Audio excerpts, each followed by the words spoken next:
নমস্কাৰ প্ৰিয় বন্ধুসকল, এয়া লৈ আনিছো মাহ প্ৰসাদ লগতে নাৰিকল।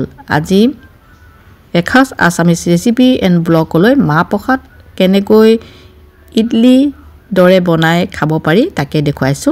এইখিনি নাৰিকল পিচি ললো আৰু মাহ প্ৰসাদখিনিও গোটেইখিনি মিক্সাৰ গ্ৰাইণ্ডাৰতে মাৰি ললো আৰু নাৰিকলখিনি মাহ প্ৰসাদখিনি এনেকৈ বাটিটোতে মিলাই দিছো।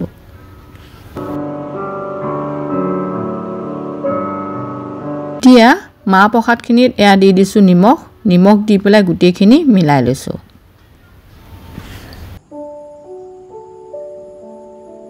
নিমখ দিয়াৰ পিছত ইয়াতে দি দিছো চেনি এচামুচ। চেনিখিনি মোৰ গুৰি হৈ আছিল সেইকাৰণে চামুচখনত লাগি ধৰিছে, হাতেৰে দি পেলাই এয়া গোটেইখিনি মিলাই লৈছো।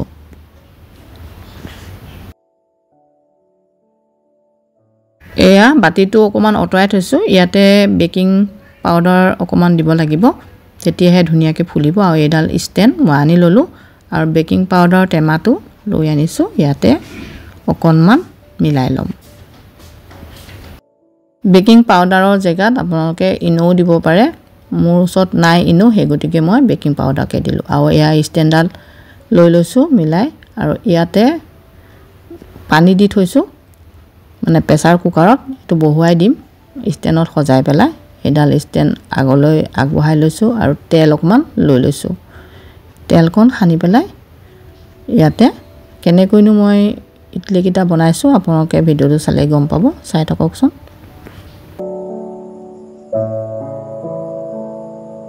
এতিয়ালৈকে যদি মোৰ চেনেলটো ছাবস্ক্ৰাইব কৰা নাই, ছাবস্ক্ৰাইব কৰি ল'ব। কাষতে থকা বেলটো টিপি অল কৰি ৰাখিব, তেতিয়া মোৰ ভিডিঅ' নটিফিকেশ্যন চবতছে আগতে পাব।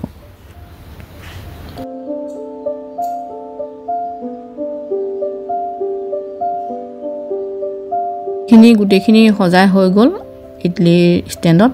এতিয়া গেছত যিটো কুকাৰত পানী বহুৱাই ৰাখিছিলোঁ গৰম কৰি, সেই তাতে বহুৱাই দিম।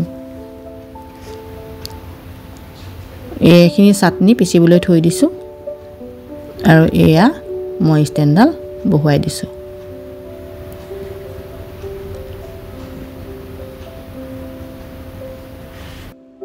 এতিয়া ঢাকনখন মাৰি দিছোঁ।